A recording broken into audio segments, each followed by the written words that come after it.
Friends, welcome to our channel. இன்றைக்கி நம்ம அத்தோ எப்படி பண்ணுறதுன்னு பார்க்கலாம் வாங்க. அதுக்கு ஒரு பாத்திரத்தை அடுப்பில் வச்சுட்டு தண்ணி நல்லா காய விடுங்க. தண்ணி கொதிச்ச உடனே நூடுல்ஸை உடச்சி போட்டுட்டு ஃபுட் கலரும் சால்ட்டும் சேர்த்து நல்லா ஒரு 10 நிமிஷம் வேக விடுங்க. வெந்த உடனே வடித்து தனியாக எடுத்து வச்சுக்கோங்க.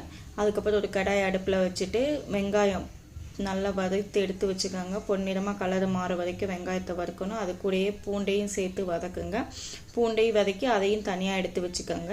அதுக்கப்புறம் இப்போ அத்தோ செய்ய ஆரம்பிக்கலாம். அதுக்கு ஒரு பிளேட்டில் கோஸு பொடிசாக நறுக்கின கோஸு, நம்ம வெங்காயமும் பூண்டு வறுத்து வச்சோம் இல்லையா, அதையும் கூட சேர்த்துக்கோங்க.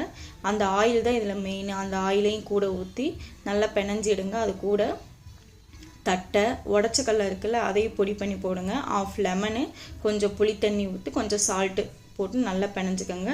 அதுக்கப்புறம் நூடுல்ஸ் நம்ம வேக வச்சுருந்தோம், அதையும் சேர்த்து நல்லா பிணைஞ்சி எடுத்திங்கன்னா நம்மளுக்கு தேவையான அத்தோ ரெடி ஆயிடும். தேங்க்யூ.